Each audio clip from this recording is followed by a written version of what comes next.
From bureaus worldwide, this is FSN. Thank you very much, Ollie Barrett. Welcome to a Thursday's Richie Allen Show. Oh, it's been a miserable old day, so it has, in Greater Manchester. It's the 26th of September 2019. I'll be taking your phone calls today, this evening even, in around about 30 minutes time. So I look forward to hearing from you. Please do get in touch. All the details are on the Twitter page as to how to contact me, but I will tell you in a minute. I will tell you anyway. Orally, I will tell you orally,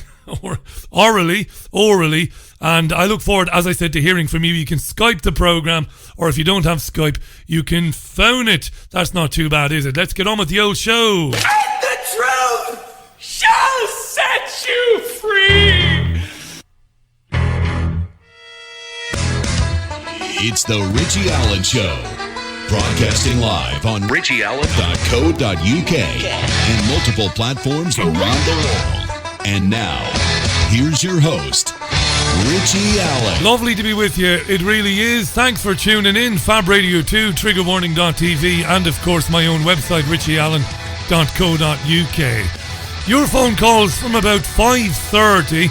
I've got a frog in the old throat, so you're going to do most of the work today. Your phone calls from about 5:30. You can Skype the program. The Skype name is Chat with Richie, all one word, Chat with Richie, and there is no T in Richie. Chat with Richie. Or you can phone the program from inside the UK.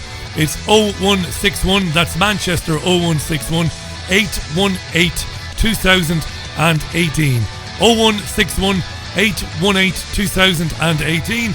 And if you are calling from outside of the UK, it is +44 161 818 2018. I will repeat that again if you need me to, and I'll put it out on tweet again if you need me to. It's, I think, pinned to the top of the Richie Allen Show Facebook page if you need to find it. All right. I might have been a bit tough on E. William Smith this morning, who's a listener to the programme. And he tweeted something, and to be fair to him, he's entitled to his opinion. And he tweeted something about the brilliance of Donald Trump's address to the United Nations the other day. And I kind of went in on him a bit. Now, I don't know the guy. It isn't personal. It's just a name, isn't it, on social media. Keep that in mind, because I'm going to talk about that in a minute, social media. It's a name and it's an avatar. And I'm a bit tired of people. In general, not individual people. I'm going through the mill at the moment, mentally. I don't have any mental health issues. But at the moment, I'm somebody who spent most of my life interested in other people. And while I've got my faults and complications as much as any other man or woman, one of the virtues I've always had, I've always been there for people, whether I know them or not. If I can give somebody a hand, whether it be a shoulder, somebody to lean on, whether it be a couple of quid if I have a couple of quid. I've always been that guy. But lately, I've kind of turned against people. I might have mentioned this on one of the shows recently. I'm having that, what was that guy? I can never think of his name, who sold all the jewellery, and then he admitted it was a pile of shite. Gerald Ratner, was it? Was it Ratner? I might be having a Ratner moment. I might be just divesting myself of my audience. I don't mean you. I do care about you. I do. But people, I'm gone off people. And I suppose when I saw William's message this morning about Trump and how great he is, I just lost my temper a bit, because I despair that here we are in 2019 and people, God love them, still think that their futures are in their own hands so long as they get to go and vote every couple of weeks. Every couple of years, Local elections, couple of years, then general elections.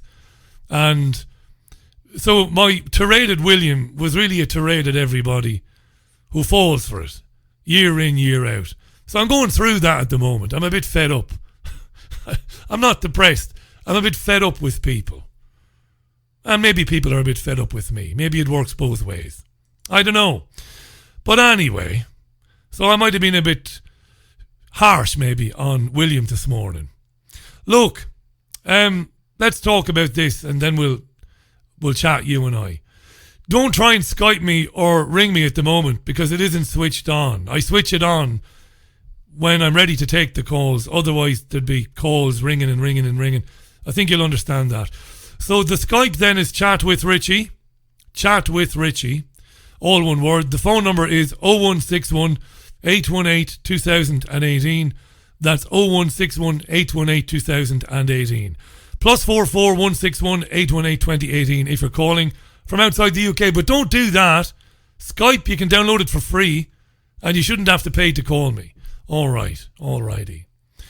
Now, members of Parliament this afternoon, early this afternoon, were kind of collectively urging or asking Prime Minister Boris Johnson to apologise after he'd said that the best way to honour Joe Cox, the MP murdered during the European Union referendum campaign, was to get Brexit done. Now, that's not exactly what Boris Johnson said. I can't believe I find myself defending this man, this creature. But you've got to tell the truth here. The BBC and ITV and Channel 4 are reporting without any context, without any nuance. They're saying that Johnson said the best way to honour Cox was to get Brexit done. It's not what he meant. He was criticised also for calling the law which blocks no deal the surrender bill. He's been criticised for that. This was because Jess Phillips, the Labour MP for Birmingham Yardley, she was granted the right to ask an urgent question of the Prime Minister. And her question was about the language and the tone of language. We'll hear Jess Phillips in a minute, sadly. But we'll have to listen to it, right? Johnson himself wasn't there today. One of his ministers was, a guy called Foster. He stood in and fielded these questions. So Jess Phillips' urgent question in the comments today was on Johnson's language. She said the bravest and strongest thing to do would be for Boris Johnson to apologise. Here's what Phillips said. It's about 2 minutes long. Do pay attention to it because there have been some developments since. Jess Phillips, Labour MP today. When I hear of my friend's murder and the way that it has made me and my colleagues feel and feel scared, described as humbug, I actually don't feel anger towards the Prime Minister. I feel pity for those of you who still have to toe his line. You, the people opposite me, know how appalling it was to describe the murder of my friend as mere humbug. This is disgusting because he didn't describe the murder of Joe Cox as humbug. He described the carry-on of an MP called Paula Sheriff who ranted on like a fishwife at Boris Johnson last night as humbug. He didn't describe the death of Joe Cox as humbug. And I'm pretty sure that Jess Phillips, however thick Jess Phillips might be, I'm pretty sure she knows this. But sadly, the media has picked this up this afternoon and is running with it unchallenged, that he described the death of a woman who was left behind a family as humbug. Now, I can't believe I'm in the situation where I'm defending Boris Johnson, but the truth is the truth. What else did Jess Phillips say?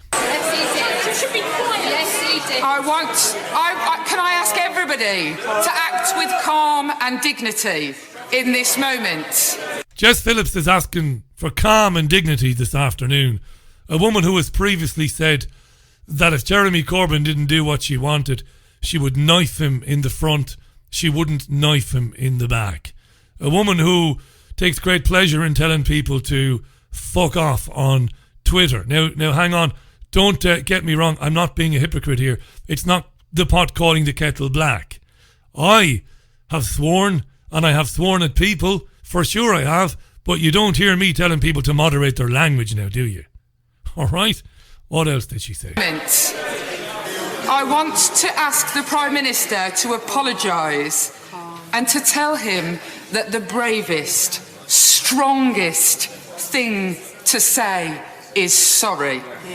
It will make him look good. It will not upset the people who want Brexit in this country if he acts for once like a statesman.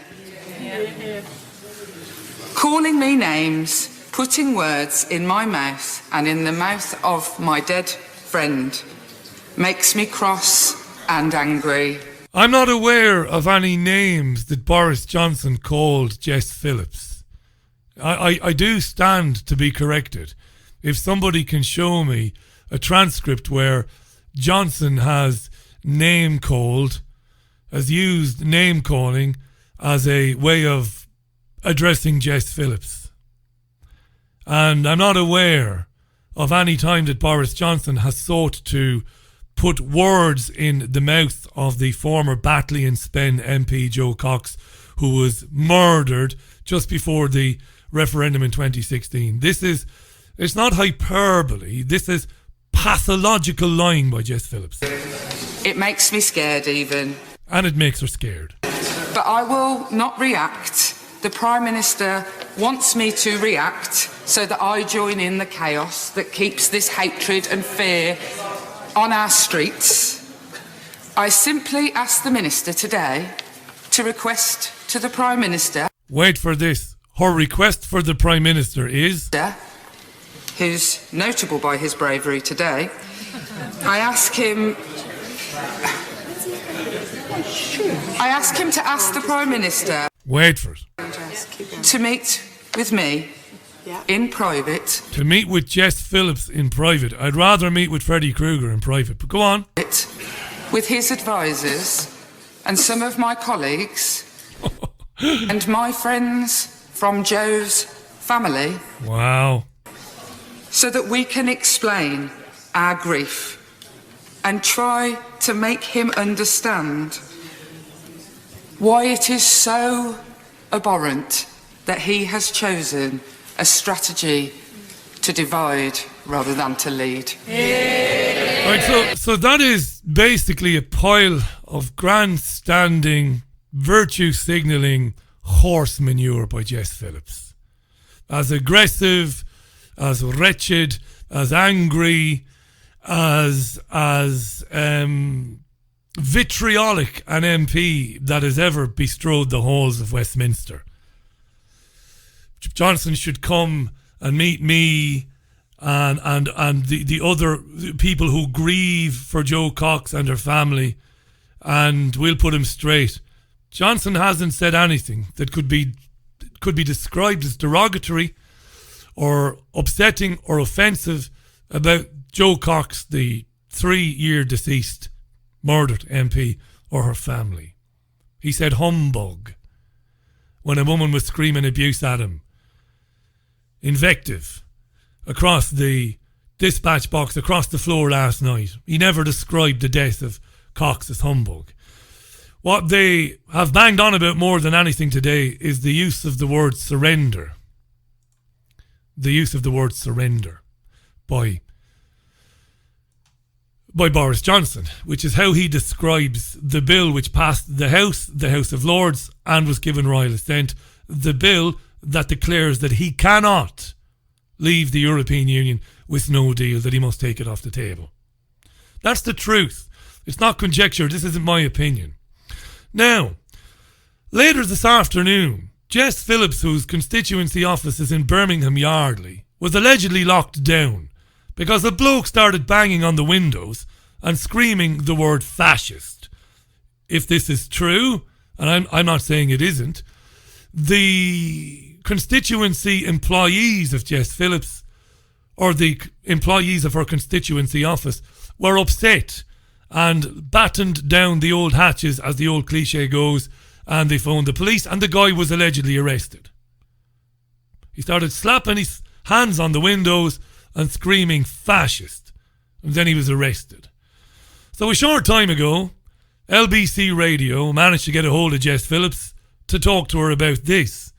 So she describes it But it's what she says at the very end that's very interesting. My staff had to be locked in while he, I think, stood shouting fascist and smacking the doors and windows. And have you spoken to anyone in your office? Have they been... I have spoken to them, and the man has been arrested. He's been taken away by the police. But I don't know anymore, and I don't know what I can and can't say because of, obviously, legal processes that will go on. But my staff are okay. And obviously, as you say, you do have to be careful, but in the context of the last 24 hours, is there anything you'd like to add? Right. So my staff are okay. Guy's arrested. Can't say too much. Legal issues, obviously. He might be charged. So the interviewer says, put what happened today into the context of the last 24 hours. I'm not going to leap to blame Boris Johnson But for this attack, but we need to all be better, and he's the Prime Minister, and I wish that he would choose, instead of trying to divide, to trying to lead. I think that that's what the country wants to see. And can I just finally ask you, obviously in the chamber today, some people were suggesting to you that you sometimes get pretty energetic in the Absolutely chamber, do. that, you know, does everyone have a case to answer to some extent as to the atmosphere in Parliament? Absolutely, the atmosphere in Parliament, everybody has a case to answer. I think the only person who has a case to answer with regard to having a specific strategy to royal hate and aggression in the country is Boris Johnson. I am human. I lose my temper. I behave badly.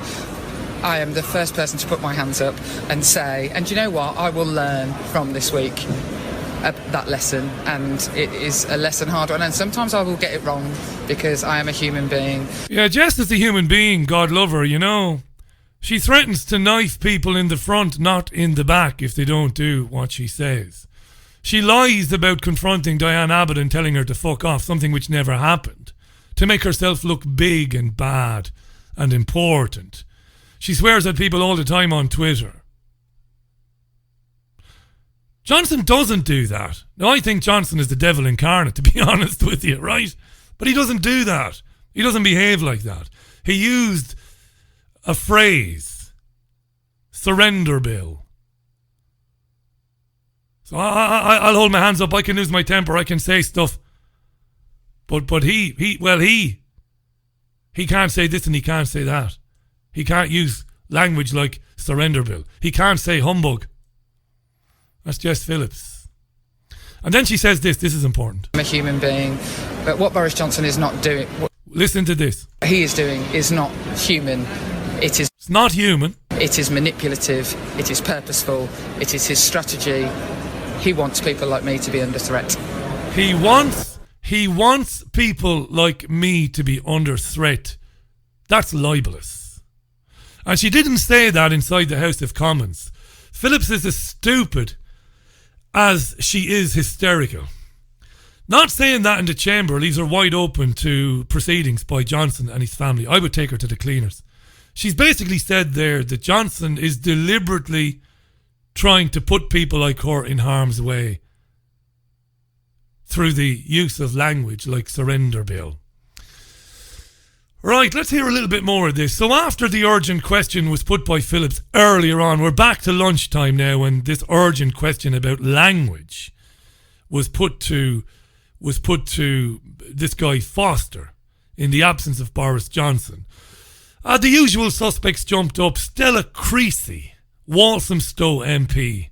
Stella Creasy, Labour Party. She couldn't wait to get in on the action. Stella Creasy. The challenge of what the Minister is saying is this isn't actually about Brexit, and nor, for many of us, is this about how do we make this stop. Because actually, if we want to do that, we need to understand where it starts and how the extremists on all sides of our political culture will trump proudly about how they might stand at Cable Street to defend people's rights, or will listen to Steve Bannon and disagree with him, but have absolutely no understanding or comprehension of how we get to that Cable Street, how we get to Steve Bannon in the first place. And the danger with the Prime Minister's conduct last night is it is feeding a culture and a language that normalises extremism. Right, so Johnson's conduct last night is feeding a culture that normalises extremism. Johnson said, I disagree with the Supreme Court decision. I will take the country out of the European Union one way or the other on October 31st. I challenge the Labour Party to man up or woman up and call a no confidence vote in me to trigger an election, but they won't. They're a bunch of cowards. In the face of some vitriolic invective by the likes of Paula Sheriff and other fishwives and fish husbands as well, he said humbug. And when he said the best thing we could do to honour Joe Cox was to get Brexit done, what he actually meant was, I believe, he was saying to the screaming horde of lunatics on the Labour benches, if you want to end all this division, that's what he meant. All of this invective, all of this vitriol, in her memory, the best thing to do is get Brexit done once and for all. That's what he was saying. And they're talking about him fueling extremism using language. But the language he used was moderate in the extreme. At least by the standards of normal, everyday business in the House of Commons anyway. What else does Stella Creasy say? This is man-hating Stella Creasy, by the way. And that is not conjecture, that is not cheeky, below-the-belt commentary by a radio presenter. Creasy and Phillips before her are men-haters in the extreme. Okay, I could play any number of clips for you, and I could show you any number of quotes attributed to Creasy and to Phillips about their hatred for all things masculine. In fact, Creasy does it for me in a second. So that those of us who have had traitor shouted at us in the street. Yeah, but somebody shouting traitor at you in the street is somebody shouting traitor at you in the street. Suck it up, love. It's not a crime. Might be an inconvenience to you, but it can't be illegal. It can't be seen as anything other than an angry member of the public shouting at an MP who's earning, when everything is factored in, £100,000 a year plus. I'm not saying that your ability to endure vitriol from the public should be determined by the amount of your salary. I'm not saying that at all. But a guy shouting across the street, you're a traitor. Suck it up, buttercup. Those are the slings and arrows, right? What else does she say? As well as online, because the online and the offline are no different. Yeah, the online. When you see something offensive on Twitter, mute it or ban it. That's all you have to do. I was engaged in a bit of roly-poly, bit of hurly-burly with an idiot who stalks me on Twitter, right? And in the midst of that discussion, I was also discussing blocking and banning with a listener called Steve. Steve thought that he was blocked by the Richie Allen Show. He isn't blocked by the Richie Allen Show. And I said to him, Steve, we've only blocked 8 people in 4 or 5 years, but we've muted about 100. The muted people can still see what I'm tweeting, but I don't see what they tweet. So if you see something on Twitter or on Facebook that you find disturbing or offensive, it takes less than, let's be absolutely honest about it, it takes less than 3 seconds to mute that person. So that idiot can sit there for the next 20 years tweeting about how much of a bastard you are, about how much they hate you, about how you're this and you're that and you're the other thing, but you don't see it. More from Creasy. Experience this as the heat of the kitchen rather than a language that does nobody any favours in our democracy. And I say to the Minister, the most important... Starts crying now. This is the thing, you see. Take a big deep breath, let your eyes water a bit, and put a bit of pathos, put a bit of emotion into your voice. What does she say now? The most important thing he can do now is go and listen to what we're missing, because this doesn't affect everyone equally. It doesn't affect everyone equally. We're going to have white men of a certain age with independent means in our politics, because this doesn't affect everyone equally. Listen to this. Equally.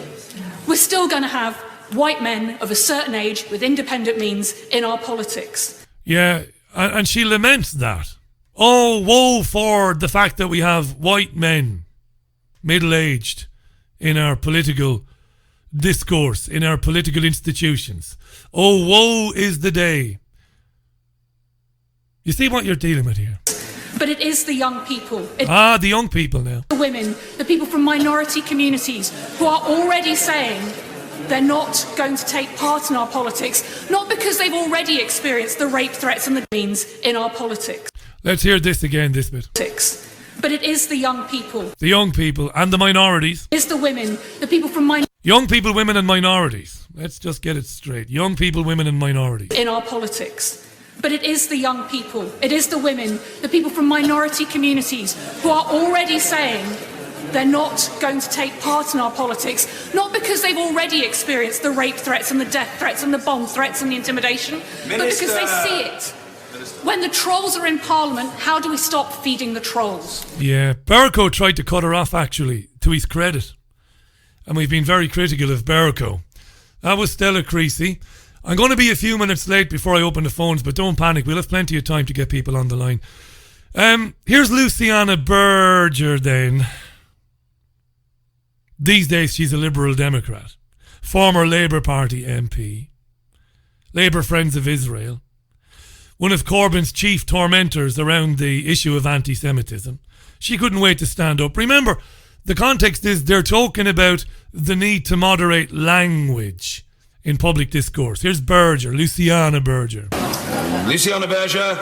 Thank you, Mr. Speaker. Mr. Speaker, our words carry consequences. They reverberate far and wide beyond these four walls. And the Prime Minister, who holds the highest office in our land, also bears the greatest responsibility for what he says and inspires.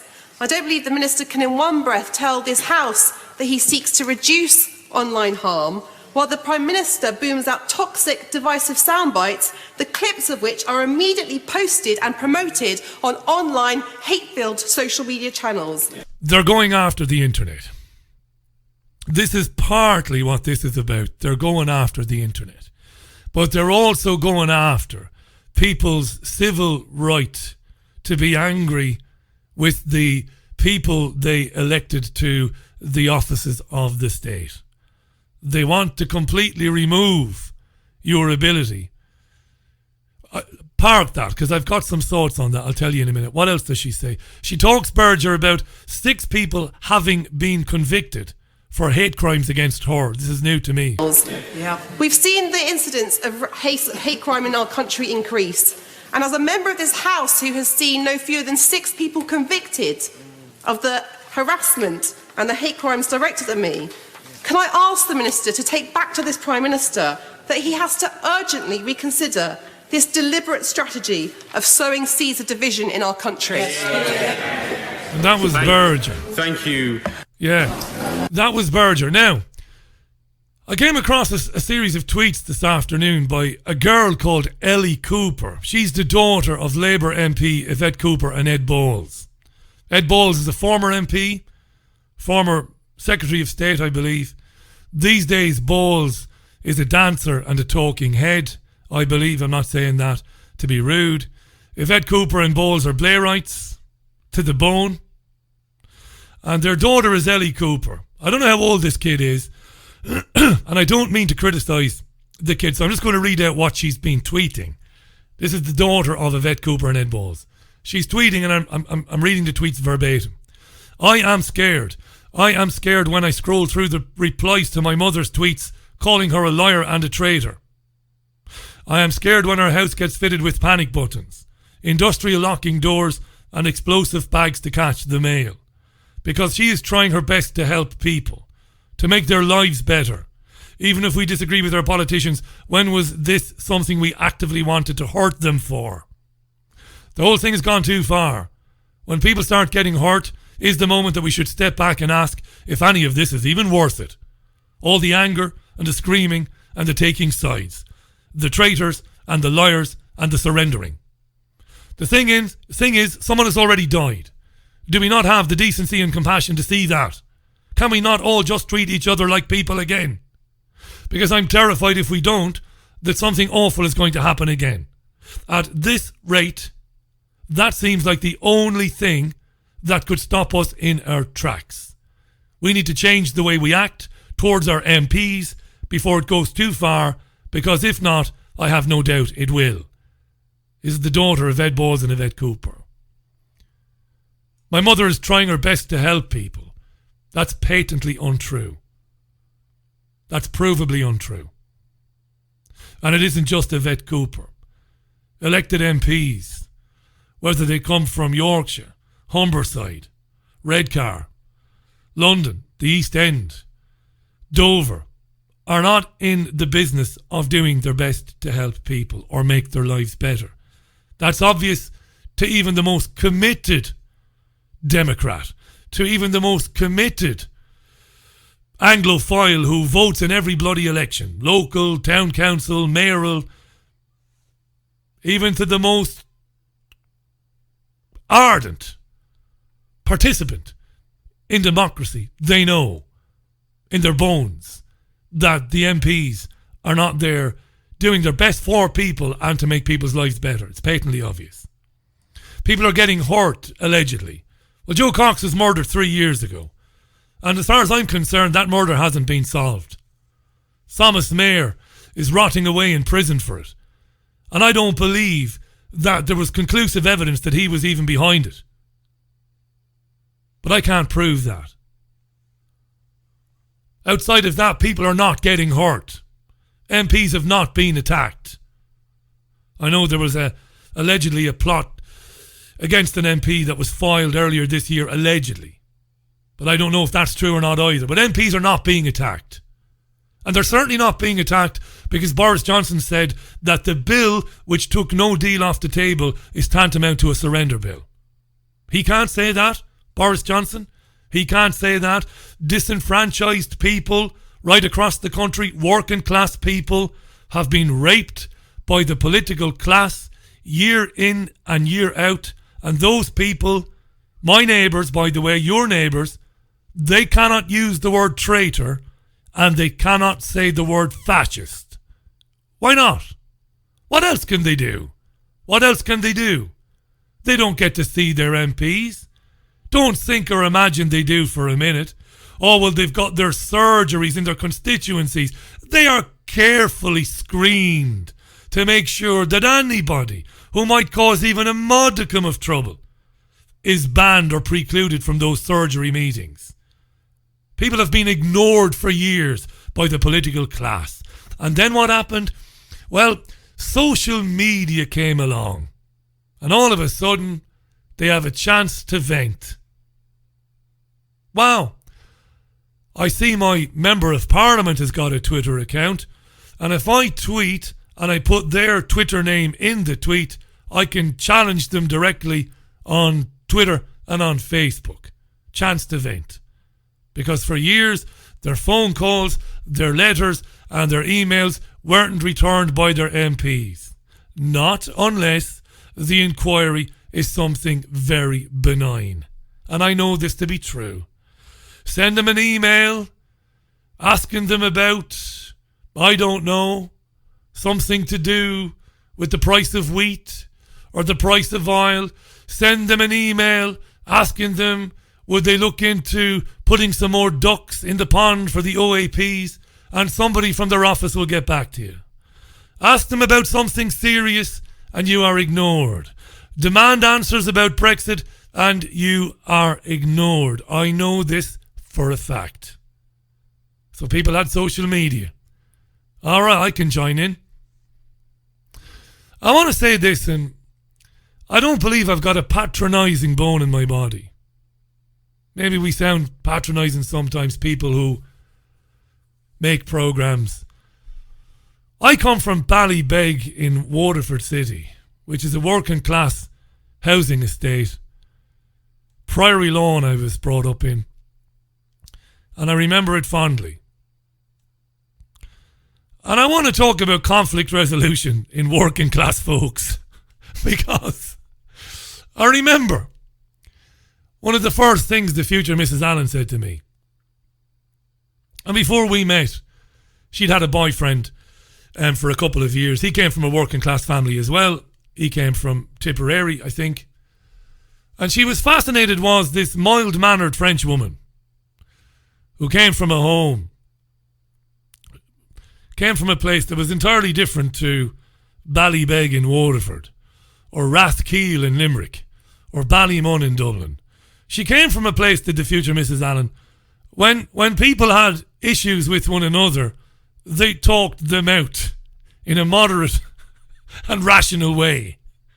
But I come from a housing estate called Ballybeg, and I grew up where people resolved the conflict they had with one another by screaming their fucking lungs out at one another and calling each other names. Exploding, right? Exploding like a volcano when they felt threatened or challenged or when they felt injured. Massive explosions, screaming matches. Roddy Doyle nailed it, by the way, in his Barrytown trilogy.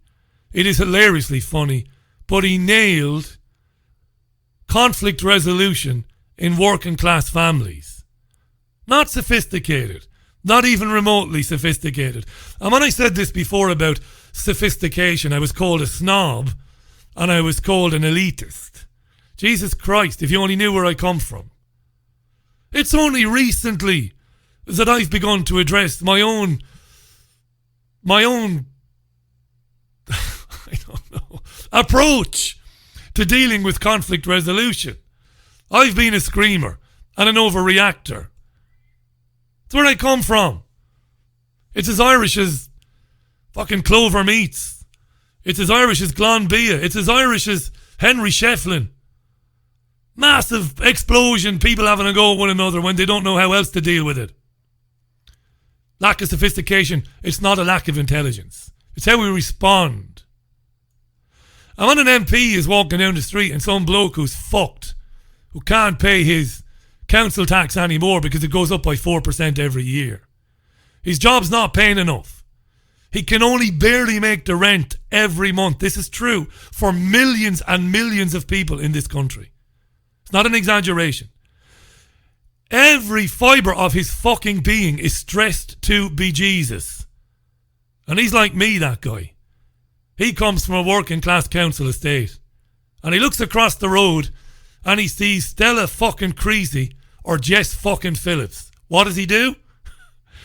Excuse me, Ms. Creasy, if you don't mind stopping for a couple of minutes, I'd like to get a thing or two off my chest.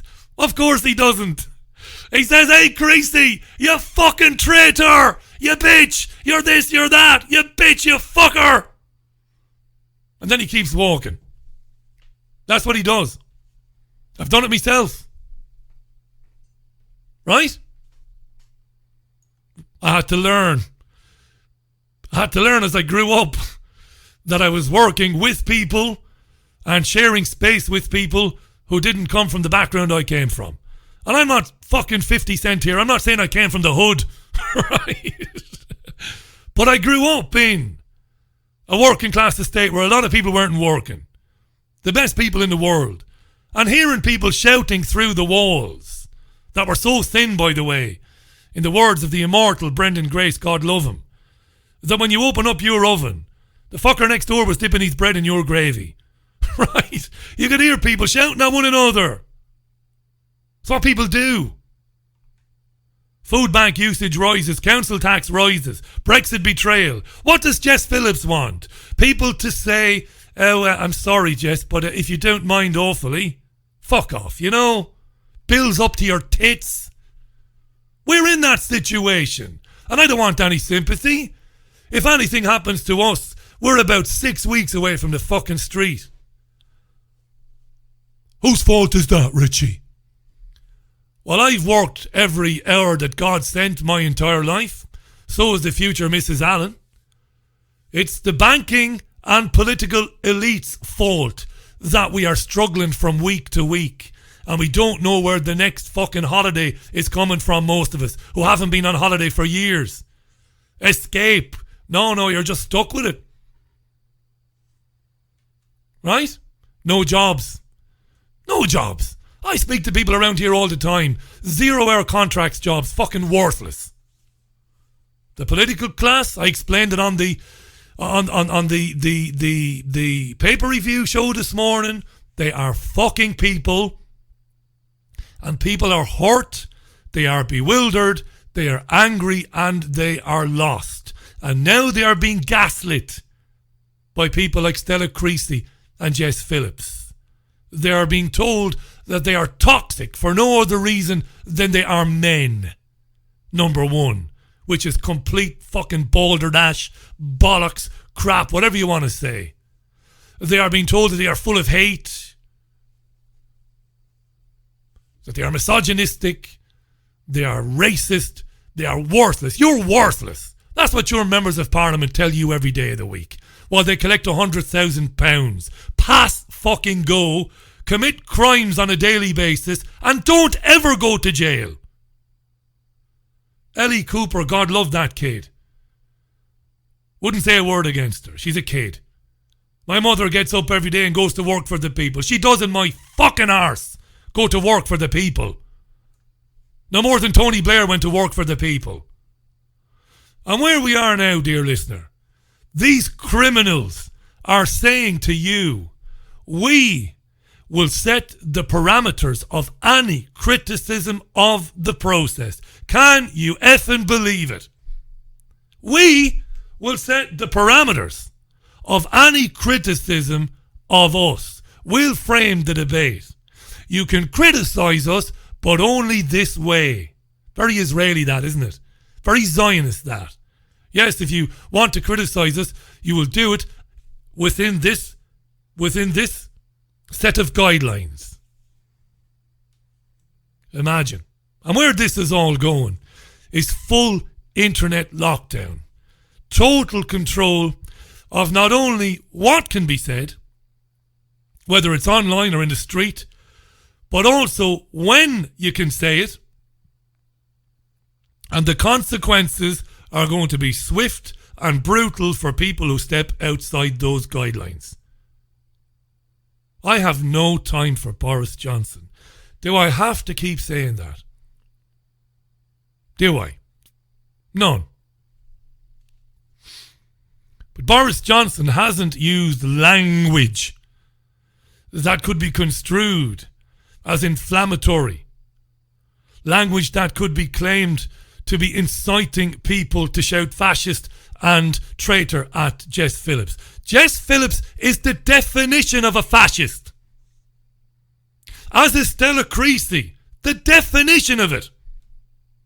17.4 million people said, yes, this EU thing is very fucking scary.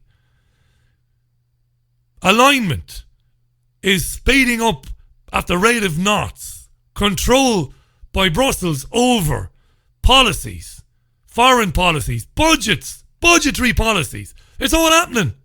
We've had enough of it. And we've had enough that it's hard enough to get on in our little community without letting people in from other parts of Europe, from new member states. It's fucking killing us. And it's killing the NHS. So we'll vote leave. And what does Jess Phillips do? And I'm not picking on Jess Phillips.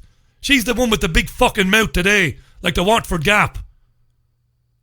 Right? It's not just her. They've gotten together because of their... I'm not going to say it, because I'll be here all day long.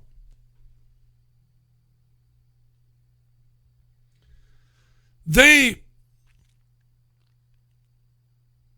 gotten together. Not of their own volition. Not because they've decided themselves that Brexit is wrong. But they're puppet masters and puppet mistresses. They're paymasters. The ones who paved their way into politics. And their cushy £100,000 plus a year jobs. With the promise of, do what we want you to do. Say what we want you to say and vote the way we want you to vote. And you can have a long career as a career politician or a shorter career and later on work in the private sector in a non-executive role and will look after your children as well. And they're screaming and crying because people on the margins in this country are calling them traitors and labelling them as fascistic Time they got a fucking wake-up call. I'm going to open the phones in a minute. It's coming up for 11 minutes to the top of the hour. I'm sorry I was a bit late, but there you are. Some things kind of need to be said, you know. This is Jimi Hendrix singing Bob Dylan's All Along the Watchtower. Back in a minute.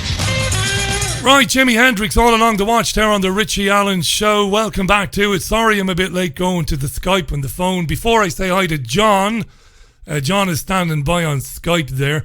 Let me give you the contact details for the program. The Skype name for the program is Chat with Richie. That's Chat with Richie, C-H-A-T with Richie. And the phone number is 0161 818 2018. That's +44 161 818 2018 if you're calling from outside the country, okay? So it's Chat with Richie on Skype. If you're not answered, don't keep ringing. I will get to you. I'm going to take John. Now, I think I might have John. Do I? Have I got John? I missed a call from John. Have I missed John? I might have missed John. So let's see. Oh, God, look at this. Look. Oh, Jesus Christ. Let's see. Can we get John on? John was standing by. I might have lost him. I'm going to try and bring him back. 0161 818 2018 is the number, but you can Skype the program. It's Chat with Richie. John, welcome to the program. How are you? Hi, Richie. Hi, John. How are you? I'm hearing you twice here. Right, I don't know why that is. Well, maybe it's because you've got the show turned on in the background. Maybe turn the show down, maybe, and we can have a chat, right, my friend. Is that any better? Well, I can hear you loud and clear, John. Welcome, by the way. How are you? Hang on. Oh, blimey. I'll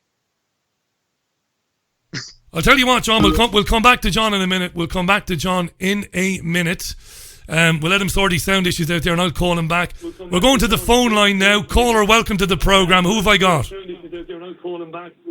Hello, Richie. You've got Andy from Bristol. How you doing, Andy? Turn off the old radio in the background there, my friend, so we can hear each other. Yeah, I'm Turn off the old radio in the background there, my friend, so we can hear. It's going to be one of these days, isn't it?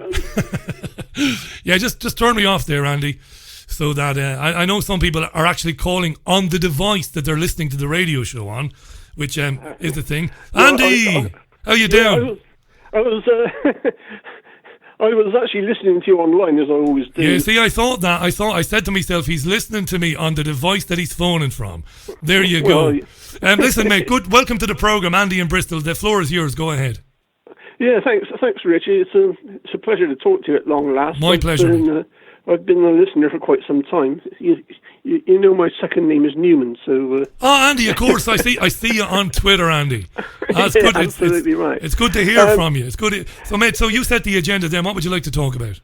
Well, really, it's a wide range of things, but carrying on from what you were talking about earlier on, I mean, politics at the moment is just basically theatre. We're told that certain things are going to happen, but odds are that they're not going to happen. Things are... they put a show on for the people, let's put it that way. And your thing for a long time has been, we're never going to leave the EU. Now, I'm getting more and more convinced that you're right.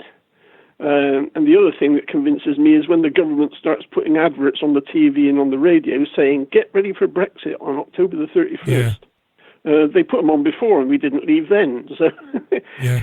it may be just a cynical thing from the government departments to say, we're actually going to leave, honestly, and obviously we're not. Well, we might not be. Andy, how did you vote in the referendum, and what about the people around you? How did you vote, and your peer group, how did you vote? I voted leave, and most of the people I know, in fact, all my close friends at the time, voted leave. Bristol as a whole didn't vote leave, as far as I'm aware, but it's what happens nationally, not locally. And how does it make you feel then? And this is not, one of these, I'm not a psychologist, I don't mean to sound like one, but knowing that it's very unlikely, if, totally unlikely to happen, how does that leave you feel? I mean, we have MPs today in the House of Commons you're having a go at people for using words like traitor and fascist. I mean, they're not the nicest words to be using, maybe, but if people feel that strongly about it, do you feel that strongly about it? I mean, again, not trying to put words in your mouth, but when you look at the MPs who have, decided to scupper it, how do you feel about it? I feel very angry about it inside. I'd like to shout and bawl at people, but it's not getting anywhere. It won't get anyone anywhere. I'm reminded of the great George Carlin, the great comic. Don't tell me he was lost. Oh, he's back. He's no longer with us, but he's he talked about politicians in America, and I mean it applies over here. He said they don't give a fuck about you. No. And you're absolutely right when you say they're going to work to help the people. They're going to work to help themselves. Yeah. I think one of the reasons they're afraid of leaving the EU is that they might have to actually do some work instead of relying on Brussels to make most of the laws. So your gut feeling is we're not going to come out. Here's a question for you: in the event that it becomes obvious that we're not going to leave, do you think there'll be any sort of social reaction to that? I've been speculating about this with a friend of mine as to what might happen. Civil unrest that might become a bit serious. I don't want that to happen. I'd like to see civil disobedience on a massive scale, but civil unrest and violence, I'm not in favour of that at all. Do you see that as a possibility, Andy? I do see that as a possibility. Like you, I'd rather not see too much in the way of actual violence. But let's face it, I mean, even if the violence happened, it probably wouldn't get on the BBC. I mean, let's face it, look at what's been happening in France for the last 6 months and longer. And the Gilets Jaunes demonstrations every weekend. They don't get reported by the mainstream media at all. Despite all the police violence against the people. And yet, as soon as unrest appears in Hong Kong, they're right on it. They're right on it. But the French stuff, I suppose, it's easy to turn a blind eye to it, or easier, and maybe the motivation behind that is let's not give anybody any ideas here in the UK, I suppose. Well, that's one aspect. The other aspect, I think, is they don't want the people over here to see the bad side of the EU, which is basically Macron setting his police on the people. They don't want that reported. That's my view anyway. They'd rather people not see that.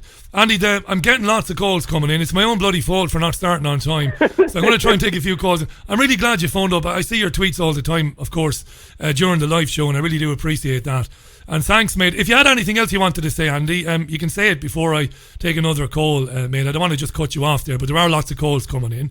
So fair enough. I won't hog the phone as other people are waiting to chat to you. But thanks very much for taking the call, and thanks very much for all you do. It's great listening to many of your guests. It's not everything that sort of floats my boat, but much of it is very, very relevant. And with yourself and people like David Icke who put these ideas into the mainstream. It's good work that you're doing. Thanks, Andy. It's nice to be able to give a platform to people who've got interesting things to say, mate. Like yourself today. Thanks for that, Andy. Have a good weekend, mate. Andy Newman there in Bristol. Lovely to hear from Andy. Thanks for your patience, those of you trying to call me, by the way. It's a Chat with Richie on Skype. Chat with Richie on Skype. And it's 01618182018. And I think we do have John now. John, are you there? Can you hear me, Richie? I can hear you loud and clear. I don't know why you can't hear me. I can hear you, yeah. Ah, thank God. This is John. What? I still had your radio show on. Yeah, of course you did. It's been a while since I used Skype, so save you a few quid. John, we spoke a few weeks ago, of course, I remember well. Yeah. Welcome back. This is Scottish Thanks, John, by the way. Good to have you on. I'm not going to rush you now. I'll give everybody a few minutes, but I've got loads of calls. So it's over to you, John. Go ahead, my friend. I was listening to you doing the papers this morning, as I always do, and I got onto your Twitter page, and I was going to try and send you a photograph of me and Jim Mars. I know you're a big Jim Mars fan. Yeah, I love Jim. And damn it, I couldn't find the photographs. They'd gone missing from my Facebook page, and I thought, what the hell? So they were taken in a bookstore that Jim Mars used to visit at least once a year. And the last time he was here, I think it was 2016, Richie, he just released his revised edition of the book Crossfire. That's right. About the JFK assassination. And it was close to Halloween time, and they were going to combine it with a Halloween party and Jim giving a talk and what have you. So I'm not a big Halloween fan. They go mental for it here in America, man. They spend $6 billion for Halloween here every year. Cracks me up. The pagan festival. Yeah. A lot of Christians don't like it. Go ahead, John. Yeah.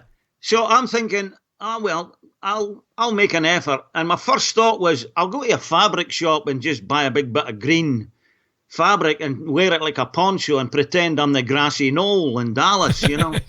And then I noticed just outside my door, I was living in a wee apartment block at the time, and there was some fence pickets out there, and I thought, oh, here's what I'll do. I'll chop these down, and I stapled them to a couple of canvas belts, and they tied round my waist, and they went from like my belly button up to my nose.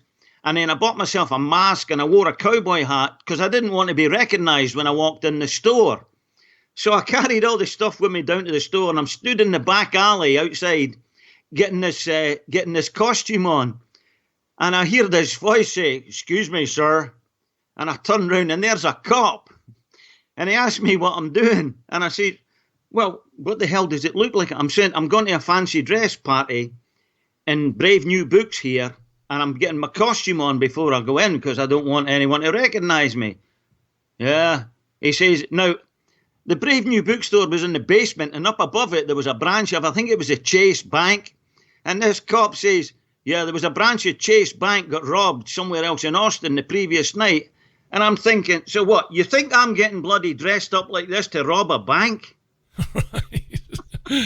Dressed up as the grassy knoll. I mean, for originality, that's a 10 out of 10 there. What have you come as? The grassy knoll. No, actually, no, the shooter behind the picket fence. Oh, the shooter behind the fence. Well, yeah, it's the grassy knoll, right? Yeah, it's the shooter. So, wow. So I got voted the winner of the fancy dress costume, and we got some photographs taken with Jim. And I says to him, look, well, I've got the chance here, Jim. I've got to tell you this wee story from years ago. I used to listen to LBC, Clive Bull, on the late nights when I lived in London. And he used to have this phone-in trivia quiz hour about 2 a.m. in the morning.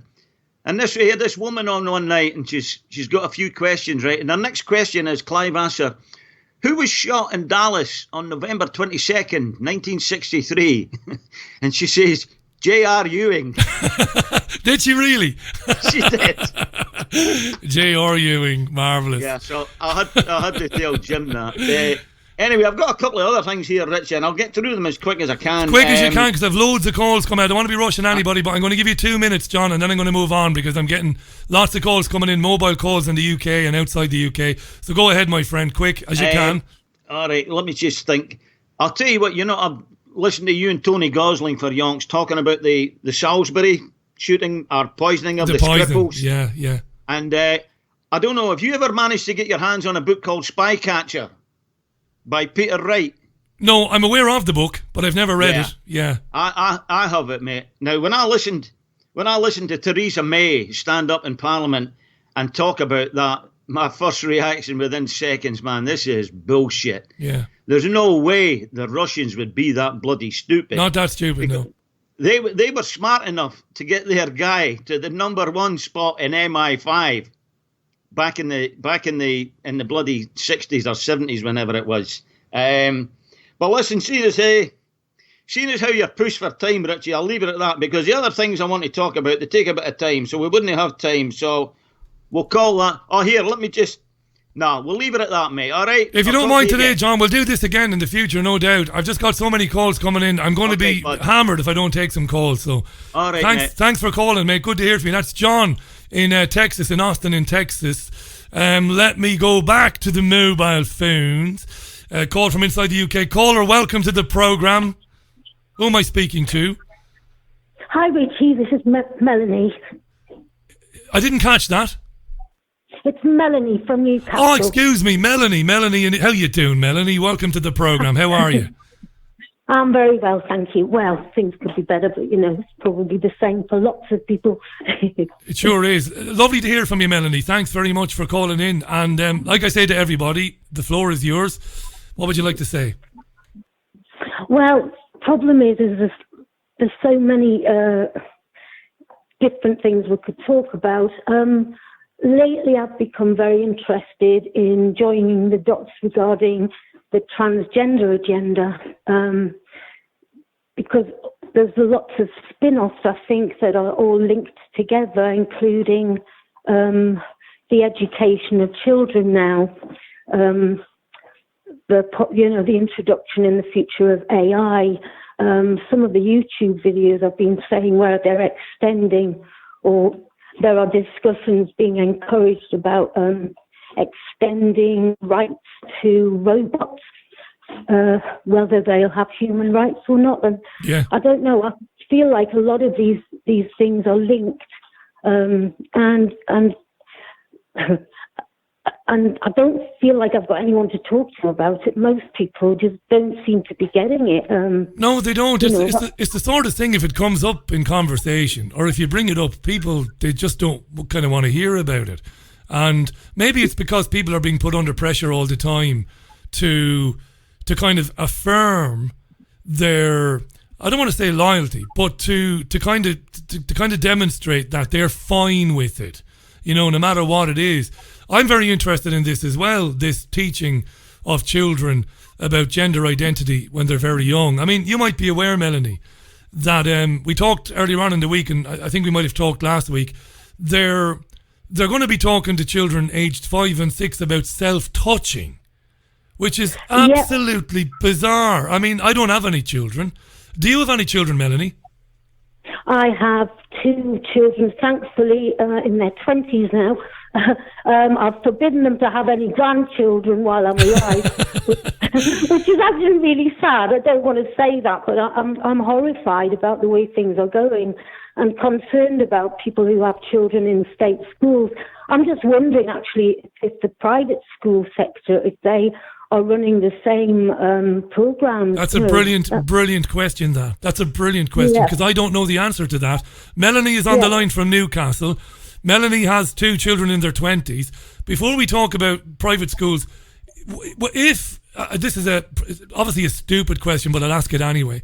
When your children were 5 and 6, if they came home and you're having a bit of tea and you're having a bit of you're having a bit of a conversation, and they tell you that a teacher begun to talk to them about, let's call it what it is, about masturbation, you'd have gone, what would you have done? I mean, I can only imagine what you would have done.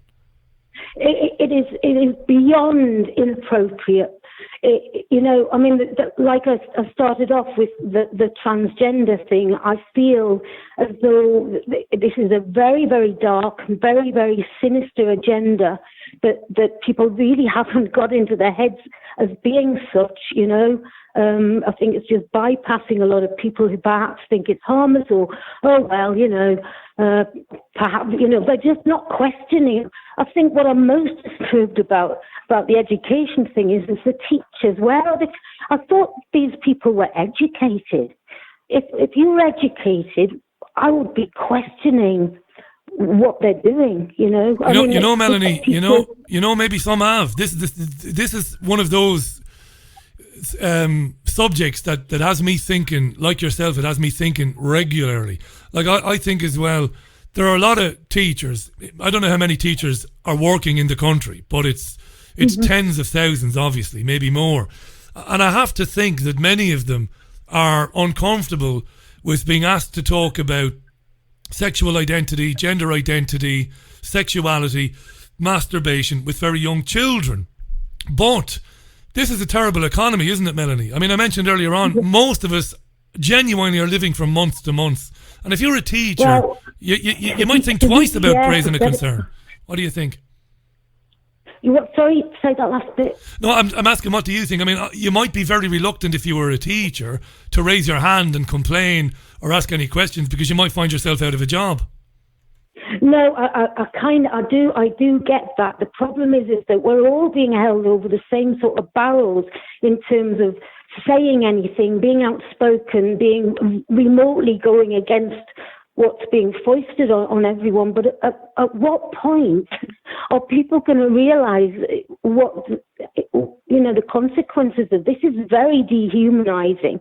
This is, all of the, like I said, putting children regarding their gender as something to be given a choice over at what seems to be an earlier and earlier age. Do you know what, Melanie? Do you know what? I would imagine that it's incredibly embarrassing and also incredibly, maybe it's traumatizing for a child to be talked to by a teacher about sexual things like self-touching. That must be a traumatic thing for a child to go through. I remember when I was 13, I went to secondary school. 13 I was 12. So I went to secondary school, high school, and that was when we did sexual education in biology class. So it was all very sanitary. It was, here are the testes, here is the male sexual organ, here is the female sexual organ. But even then at 13, I was mortified, Melanie, to be honest. I was mortified in the class. Absolutely. And I was 13, right? I actually feel that this is state-sponsored child abuse. That children are being, encouraged to be put forward as guinea pigs, because this is experimentation, and the transgender community, there's a lot of, I think it's a very vulnerable group. I'll probably be shot down in flames by the activists for saying that, but it's what I entirely believe in my heart. You kind of have a gut feeling about things. That's because you're human, and they're trying to rob us and rip all of that away. But this is state-sponsored child abuse. Let me ask you, Melanie. Let me ask you two things. Yeah. I hear what you're saying. I think that you're saying that trans folks are not behind this, but they're the ones that are going to get the brunt of it, right? Even though they're not behind. I agree with that. They are actually, I think there's some bankrolling going on, because it's not an accident that this is happening globally. This is being bankrolled from somewhere, and I don't know what the end game is about. I think it's very dark, like I said, very, very sinister, and I think there's a group of very vulnerable people who are being empowered, when you get 0.05% of the population or whatever, given that amount of power to change, to back it up with laws, the hate speech laws and all this, that, the other, there's so much power in that tiny, tiny minority over the majority of people, who we're being told that in all of our, however long we've evolved for, we are no longer allowed to regard ourselves as male, female, baby, I think you hit the nail. This is dark. I think you hit the nail on the head. I think it's about almost putting people into a state of where they are asexual, basically. I think that might be part of it. Let me ask you this Melanie, before I take some more calls. Melanie in Newcastle is on the line. Great to have Melanie on talking about this. As a mother, Melanie, if your two grown-up children, if they were 5 and 6 years old today, would you pull them out of school and homeschool them? Absolutely. You would? No question. I would have done it long before now, because this is outrageous, and I think people really need to get a grip. And that's the thing. We need mass action. That's why the teachers, I'm disgusted with teachers. If it was mass action, what are they going to do? Replace hundreds or thousands of teachers? I don't know. Something needs to happen. People need to kind of get a grip and realise and join the dots and start to act as a large group, and Maybe that time is coming soon, Melanie. Maybe that time is coming soon. I want to thank you for calling today, by the way. Thanks for calling in. It makes the programme, it's great. Not at all, Melanie. I'm sure we'll talk again in the future. Thanks for your insights as a mother, and have a great weekend and look after yourself. You too. All the best. Cheers, Melanie. Lovely from Melanie there in Newcastle. Who could argue with that? This is the Richie Allen Show, by the way, broadcasting live in Salford and Greater Manchester. It's coming up for 15 minutes past the hour. phone-in show a little bit later than planned, taking the calls today. My apologies for that. A lot going on in the world as well. Let me give you the details. It's 0161 818 2018. That's the phone number. That's +44 161 818 2018. But you don't have to spend any money to talk to me. There is a Skype account. It is Chat with Richie. That's Chat with Richie. And I'll be delighted to hear from you. Chat with Richie. Right. So I've got about 3 or 4 calls there in the queue there. So let me sort them out. Make sure I get them in order. I like to do these things above board. Get it in order. I'll talk to you next, of course, on Sunday morning for Sunday View, 11:30 a.m. UK time. That's Sunday morning UK time, 11:30 Sunday View, where we look through the newspapers, you and I, the front pages and some of the stories in between as well. Right, going to go to the next call in queue. Next call in queue, it's JB. JB. Great name. Got to be American. Won't be American. We'll get JB on. We'll have a chat. Chat with Richie on Skype. 0161 818 2018. 0161 818 2018. But as I said, chat with Richie. The best way to reach me because it doesn't cost you anything. Doesn't cost you anything. All right. All right. Now, when I did a phone in last week, that's last week or 2 weeks ago, I was trying to get a hold of Daniel. So I was trying to get a hold of Daniel. And I tried to, but we couldn't. We couldn't connect because of sound problems his end. That's Daniel. I hope we've got those sound issues sorted. I think we might have. Daniel in Bristol. Hello. How you doing? Hello. Can you hear me? I can hear you loud and clear. How are you? Good. That's better than last time. Good man. Now I'm going to give a plug for that. I'm going to give Daniel a plug. Daniel presents a podcast called Pay-Per-View, and you can find it on Podomatic.com. And Daniel looks at the biggest news stories of the day or of the week and puts them into context alongside other events going on around the world and connects them and theorizes about why these things are happening. It's very interesting. Pay-per-view, Podomatic.com. There's the plug, Daniel. No charge. Thank you. I'm jesting, by the way. Thanks, mate. Good to have you on. Yeah. Well, it's all happening. Language, traitors, surrender, causing people to attack one another, transgender agenda in school, children being told about masturbation when they're 5 or 6. You can pick from any number of subjects, my friend. Where do you want to kick off? Well, I've kind of got a different, totally kind of separate idea of what I want to talk about. Go ahead. You know, you look at these scientific celebrities like Brian Cox, Neil deGrasse Tyson, like all these people. I look at them and I think of one word: gatekeepers. Now, conscious gatekeepers or unconscious gatekeepers? A mix. Go ahead. Some of them will be knowingly. I've got no doubt that Brian Cox knows that what he says is not true. And not that goes for everything, but when he's talking about things like astrology and other areas, and people like Richard Dawkins, of course, is a celebrity scientist. I think he's the opposite. I don't think he knows. He's against anything alternative.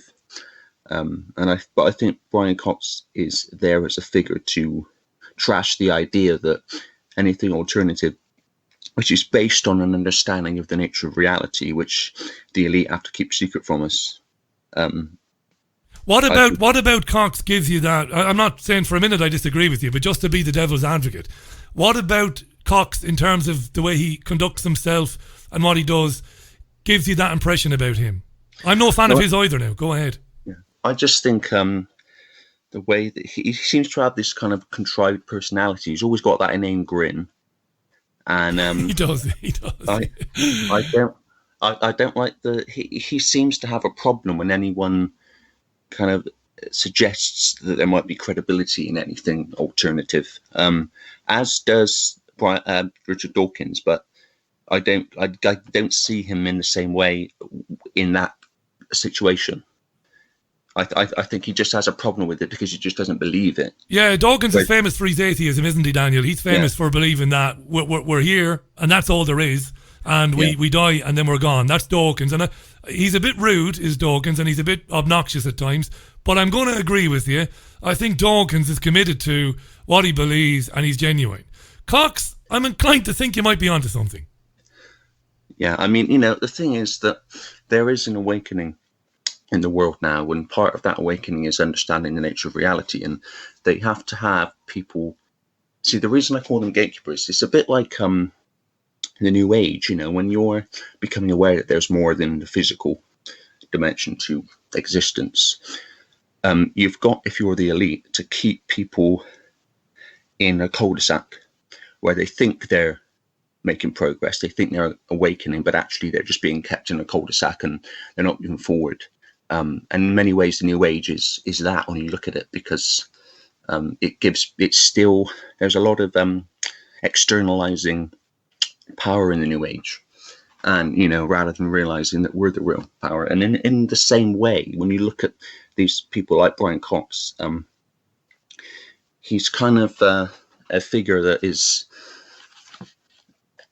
for people who don't understand the nature of reality, people who don't know there's anything other than what we see to existence, then he can appear to be, and these celebrity scientists in general do, the font of all knowledge.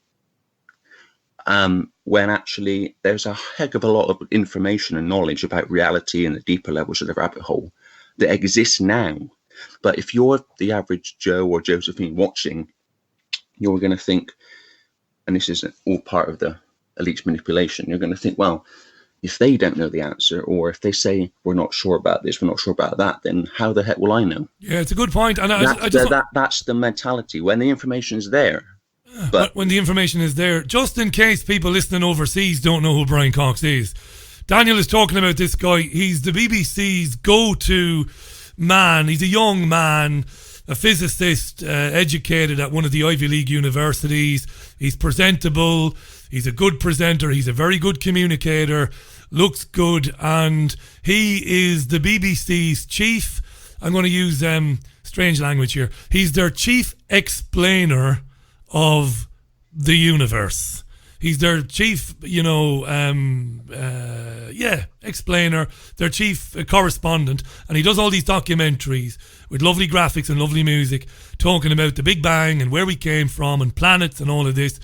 Daniel contends that guys like Cox, and he's obviously the main one here in the UK, is used to divert people's attention away from the fact that, well, what we see, smell, taste and touch is but basically a fraction of what there is.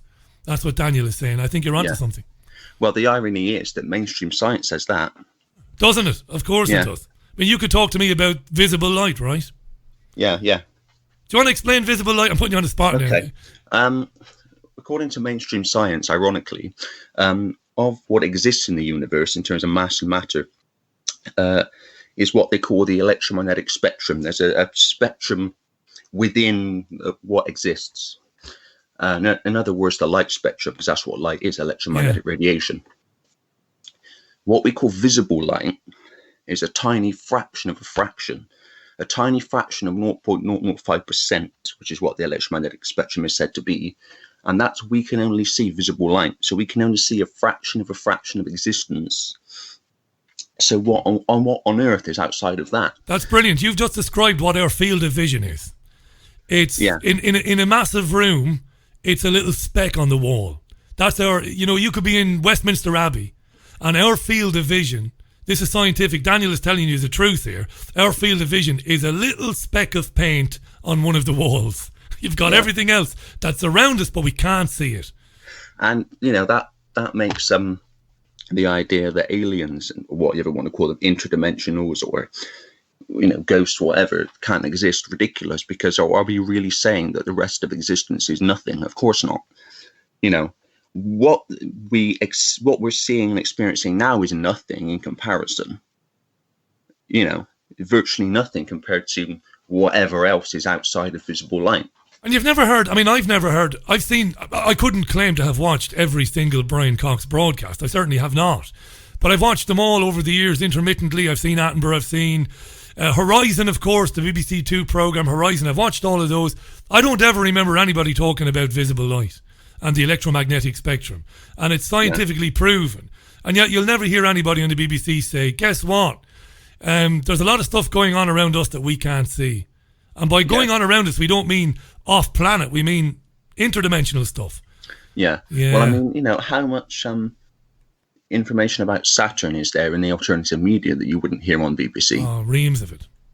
Yeah. Yeah. And you got this other guy, not to pick on Brian Cox too much, but you got this other guy, Bill Nye, who's pushing human-caused climate change. And I get the same impression from him that he knows that he's pushing an agenda. He knows it's nonsense, but he's paid to say it, basically. Or he's paid to push it. I guess, the information that Piers Corbyn puts out regularly when he gets the opportunity, that the atmosphere is made up of 0.04% of carbon dioxide. Yeah, CO2. and even some of that is naturally occurring. Naturally occurring, and man contributes only 4% of that 0.04%, meaning that our contribution to CO2 creation is negligible at best. In other words, it's nothing. It's a blip. It doesn't mean anything. And you have to imagine many of those most ardent promoters of the climate change hoax, they must know that basic fact. They must do. Well, I don't know if Greta Thunberg knows it. Well, she won't, God love her. No, and people that are used, I do have sympathy for people that are put out there and used to peddle stuff. We often shoot at or aim at the wrong targets. She's just a puppet. It's the adults controlling her there. Yeah. That should be the targets, yeah. And that is I saw a video on YouTube today. I think it's called Greta Thunberg Without a Script. And she's asked a question and she just says, I think you should ask the adults. Right. And then there's a long pause and she doesn't know what to say. So she's very good with the script. And of course, none of the reporters that work for the regular, the usual suspects, none of them will ever ask Jean Hinchcliffe, or they'll never ask Greta Thunberg, tell us about this coming catastrophe. Why is it going to happen? Because the kids don't even have the junk science, let alone the truth. And you saw that 5 or 6 months ago when little Lord Poo-Poo Pants, as I called him, one of these Eton-educated arseholes went on with Adam Bolton on Sky News. And Bolton was having a bad day, so he decided to go after the kid. And the kid basically ran out of the studio, didn't he? He couldn't answer Bolton. He got up and he left. That's right. And they get away with this because nobody challenges the children. Because it's almost unseemly, isn't it, Daniel, to ask one of the children, hey, listen, why do you believe this is happening? Give us some of the science. You're not allowed to say that. They're only children, God love them. But they can tell us that they're coming for us. We're coming for you. Well, I mean, you've got that with the young people now. You mentioned it just now, transgender, who are the progressives who are pushing the transgender agenda without understanding the consequences for people emotionally after transitioning. Puberty blocking drugs, and even the physical problems people can have. Well, that's right. Even to a layman or a laywoman, it surely must be striking them as odd that the way is being cleared for pre-adolescent children to take puberty blockers. It's mad. And they don't have any evidence. They admit this, by the way. They admit that they're not quite sure what effects this will have on the kids later on when they get into their 20s. Oh, come on, Yeah, I mean, well, at their level, it's cluelessness, but ultimately it's an agenda. So that's why it's pushed, despite, anything. Despite the lunacy of it. Yeah. Because it's, when you say it out loud, I mean, you do it on your show. Before, because I'm going to move on in a sec, Daniel. I've got loads of calls. I'm going to give a plug again. Daniel has got it's not new. It's been around for about 1.5 years, maybe a little bit longer. 2 years maybe, Daniel, I reckon. Pay-per-view is a show that Daniel makes, which is good.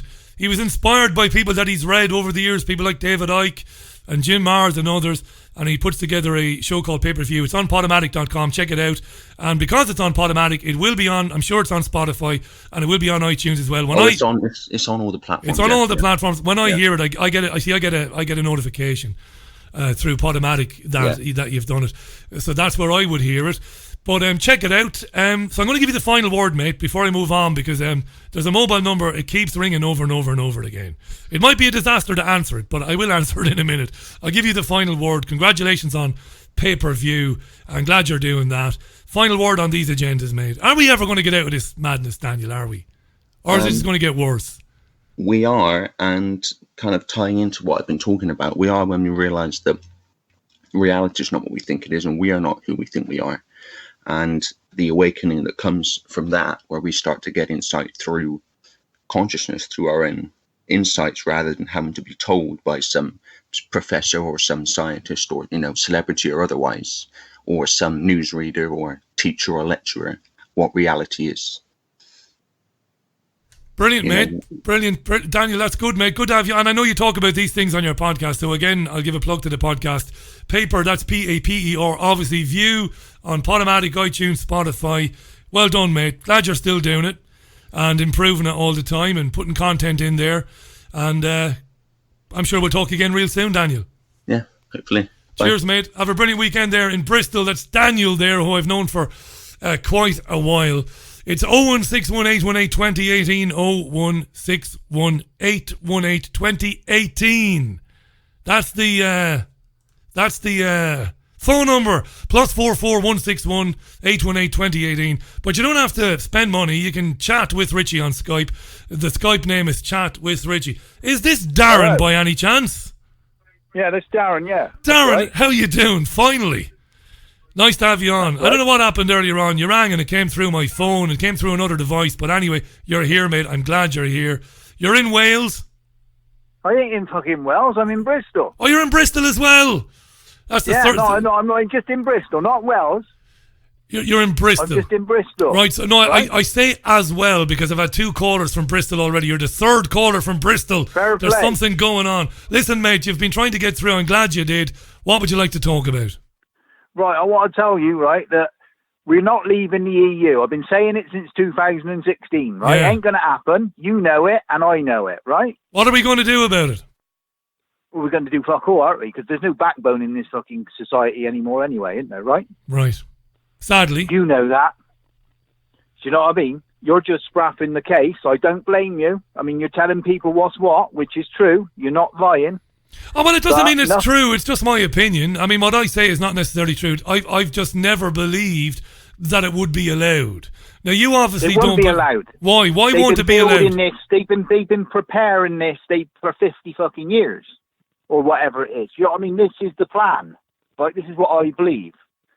Right? I mean, I might be wrong, but I don't think I'm wrong because every day I see something and it's just proving me right all along. I mean, I don't actually now. I mean, as it's going along, I less and less trust these politicians. It's just everything's being done to basically stop Brexit. That's all they've ever done. The plan is to stop Brexit. There's no plan to enforce Brexit, as it were, if you know what I mean. Yeah. There's no plan to actually make Brexit happen. Every plan has been sort of, you know, made to stop Brexit. That's all it is. The whole government, in my eyes, people think I'm paranoid, you know, and crazy, but you know, the whole British Parliament are all Remainers, the whole lot of them. Where agree? I do agree. Where would you have traditionally voted? Would you have voted on the left? Would you have been a Labour Party voter, Lib Dems? Who would you have voted for, Darren, if you don't mind me asking? I'm not left or right. I just want to know what's going on. That's right. all. You know what I mean? I thought we were living in a democracy. I mean, you know, but it seems like we're not. It's like a dictatorship. That's what it seems to me. But because they got control of everything, we're sort of coerced into sort of thinking that we live in a democracy because everything's done sort of very cleverly. Do you know what I mean? Yeah, it's an illusion. You know what I mean? It's a powerful... No, you're right. It's a powerful illusion. It's a very powerful illusion. People still believe, most people still believe they are in control of their own destiny. And most people still believe that when things are bad, they can make a change next time there's an election. Most people still believe that. It's sad to say. I mean, I'm to be honest with you, if people knew the truth, I think people bury their head in the sand because it's too depressing. I am depressed. I am a depressed person, believe it or not, because this is like everything. I mean, they're bombarding us with everything now. Everything, they're just chucking it at us. Everything now. You know what I mean, surely, because you're you know. You've woken up, right? Listen, you won't get an argument, Darren. You won't get an argument from me. I do know what you mean. It's multi-pronged. You believed in Trump. I know you did. Oh, no, I never believed. No, I didn't. No, not in a million years. God, no. What, not originally? No, not originally. Not at all. No, go back and listen to the programs. No, I did not. No, I did, and I wish I hadn't. And I can see now that he's just another sort of pawn in the system, because that's all it is. It's just another person taking the reins of the system that we have.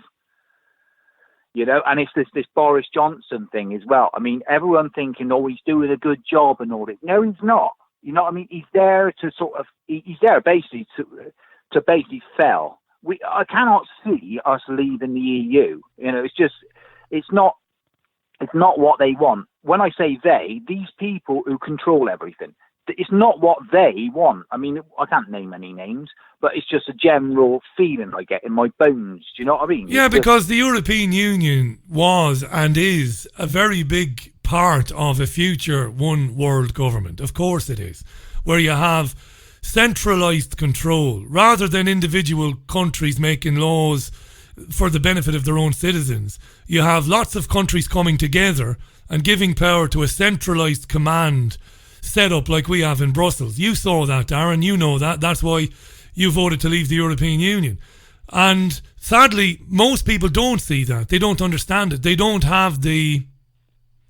Say it for me, Darren.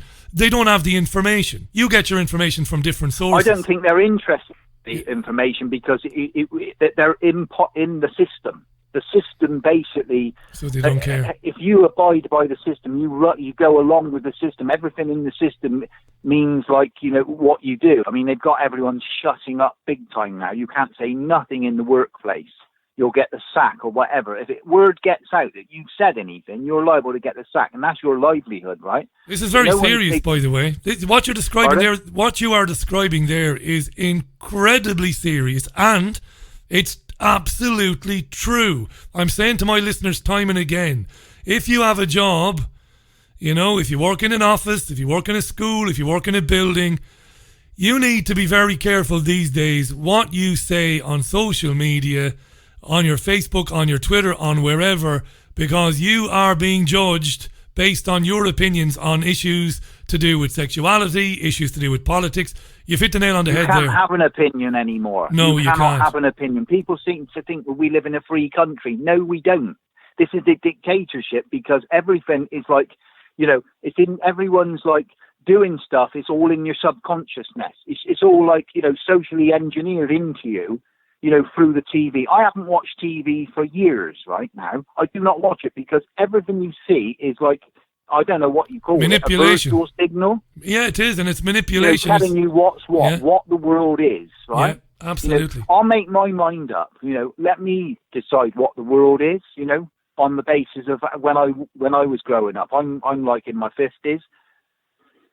I mean. Well, do you know what, Darren? I'm put on the spot here. Do you know what I mean? No, you're not on the spot, mate. You remember a time, and I remember a time. I fucking do. It pisses me off. It saddens me. It makes me cry, actually. I mean, all this transgender nonsense, fucking kids' heads up. I mean, if some cunt wants to go out, right, and piss about, dressing up in women's clothes and all that, let them get on with it. But do not tell kids that this is the norm, right?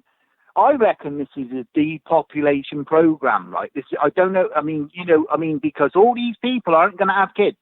They're going to be so fucked up. Right? By the way, Darren, you dropped the C-bomb. You're the first person. You dropped the C-bomb. You're the first person that I've ever interviewed in my life that said the C word on the radio. The C word.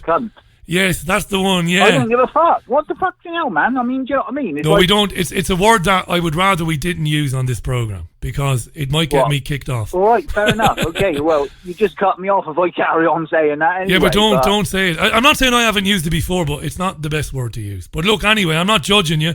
I'm just saying that's the taboo word in broadcasting. I think it's all a depopulation programme. There's a lot going on that people don't realise what's going on. They're not interested. In terms of the children, what you mean is that by having their heads filled with this stuff, the children become gender neutral or asexual, where ultimately they become very confused. They don't know who they are. They're neither male or female anymore. I mean, is that where we're going? you know what I mean? I mean, they're doing it with the toys. They're doing it with, well, it's like, what do you call it? Stereotyping, innit? It's like, you know, they're trying to eradicate stereotyping so that we're all the same. I mean, it's just gotten ridiculous.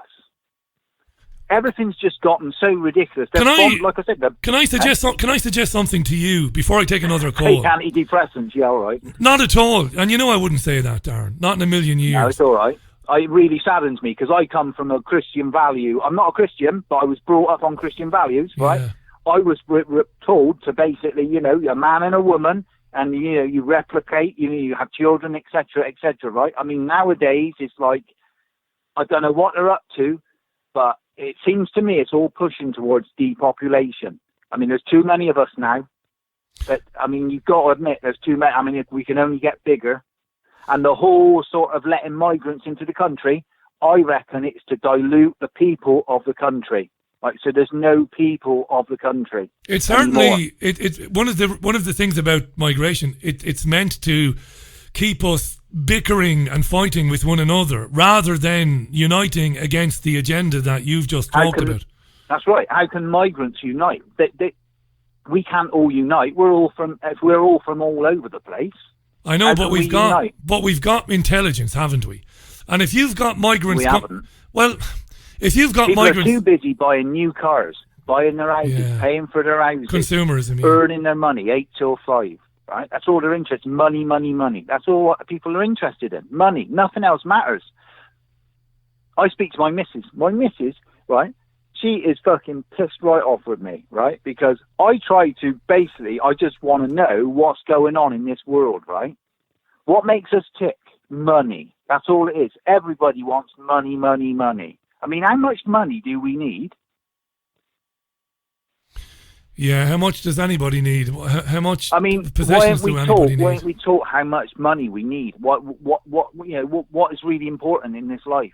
We're not told to think, just like we're told all this crap at school, and then we're meant to just get prepared for work, go to work, and when they don't need us anymore, you know, it's like, I mean, I'm surprised you hear all these stories about how they're going to keep us alive after we're 65. Why? Why would they do that? It doesn't make sense. You know what I mean? We're not contributing. So, I mean, why would they keep us alive till we're 100? It's all nonsense. It doesn't make sense. When you start going into detail, I mean, I don't investigate a lot of this stuff, and I don't go into it. I don't need to, because I just weigh up the general obvious factors, right? It doesn't make sense. But if you dig deeper, it doesn't make sense. You can see all the evidence. Let me suggest something to you. I'm going to take another call. Take antidepressants. I'm sorry to take your time up, but I tell you what, I'm glad you took my call. You're not taking my time up, and I'm not patronising it. You're not. And listen, I wouldn't suggest to anybody that they take antidepressants. What I was going to suggest to you, because I've been where you are now, in terms of, well, I have, absolutely, and I'm sure there are many people. Yeah, I'm just saying. And I'm sure there are people listening to the program who empathise because they've been there. Try not to let it get on top of you. You've got to sometimes disconnect from it, Darren, and just get out and get away from. It just annoys me. I go out and I speak to people, and I go in supermarkets and I think. But then you're not getting away from it, then, are you? But, you know, if you're speaking to people about it, by getting away from it, you need to give yourself a couple of days. I don't want to get away from it though, because I just feel I'm burying my head in the sand. But it's not healthy. I'm just doing what everyone else is doing. But you're not, because you know what's going on. So if you decide... No, but it's hard for me to sort of differentiate from that, if you know what I mean. Well, if I could do it, anybody can do it. If you can say to yourself 2 days a week, I'm going to go to a country park, I'm going to go to a river, I'm going to go to a canal, I'm going to read a book, and I'm not going to think about this stuff. Because ultimately, all you can do is make the environment around you better. And arrange your environment around you to suit you. Neither you nor me on our own can change what's going on, right? We can't. You are right. You've got to do that, It's hard for me to do it. Another thing, before I go, is that I advise anyone out there not to take a fucking vaccine for a start. Because I'll never take a vaccine again, because I do not trust these people in power. These people that tell us what's what, I don't trust them. And I mean, I'm covered. See, the trouble is when I get going, I sort of like I go on about everything. That's fine, mate. That's why it's nice to open the phones, because there aren't too many places where we can have these conversations. Sadly, You know, I mean, it's getting, you know, they're shutting everything down, you know, I mean, bit by bit. You know, I mean, it really saddens me because when I was younger, I mean, these young people, they don't know how bad they got it. You know what I mean? But they think everything's hunky-dory, but it ain't. It's sad, really, but I tell you what, I'm glad you spoke to me. I mean, I wish I had been prepared. You put me on the spot a little bit. I didn't put you, not at all. Listen, no, you've articulated. Not listen, Darren, you have articulated your points incredibly well, my friend. Have I? I don't. No, you have. Confused. No, you have. You've not been confused at all. You've been very clear of thought and very articulate. Look after yourself. Stay in touch. Drop me an email if you want to chat anytime. Anytime you're feeling really pissed off, mate, drop me a mail. I'll give you a shout.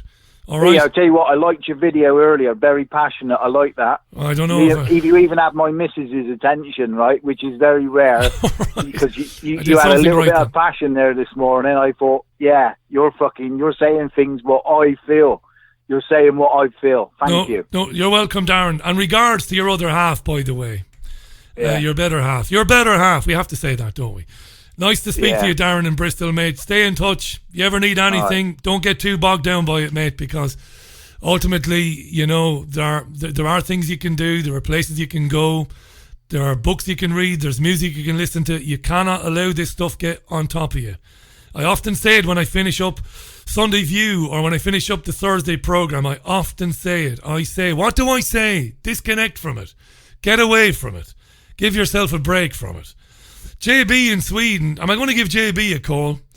He tried to ring me back there. This is JB. I know, and I did say to Faisal I'd try and get him on. If I didn't get Faisal on, he wouldn't hold it against me, because next time I do a phone in a week on Thursday, I'd get him on first. But I think JB wanted to come on. So he did have a problem with his microphone earlier on. Let's see, can we get JB on? Because he's in Sweden. He's in Sweden, the home of ABBA. But it's a lot more than ABBA. JB in Sweden, welcome to the programme. Are you there? I'm here. Nice to hear you, my friend. Welcome to the programme. Which part of Sweden? Wait. Where are you in Sweden exactly? In Oskarström, Sweden. So where is that? Is that in the Midlands? Is it in the north? Southern. Oh, it's in southern. Lovely. I bet you it's beautiful there, right? Yes. Of course it is. Must be an amazing place to be. JB, thanks for coming on, my friend. You've got the floor, as it is, as it were. So what would you like to talk about? I'm hearing an echo. Right, you might have me on in the background then, because I'm hearing you loud and clear. So don't worry about me. You talk and tell us what you'd like to talk about. All right.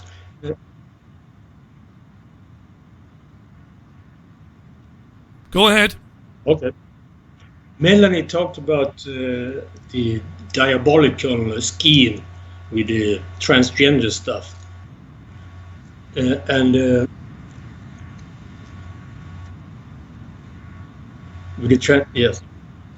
And it goes way back about the Luciferian. Have you seen the goat head Lucifer with the one arm up in the sky and one arm down with the children, and very muscular and has female breasts? I haven't. That's very interesting. So there is an image of Lucifer with female with female breasts, but also surrounded by children. I didn't know that. And this is an old image, is it, JB? It's an ancient image. And the funny thing is,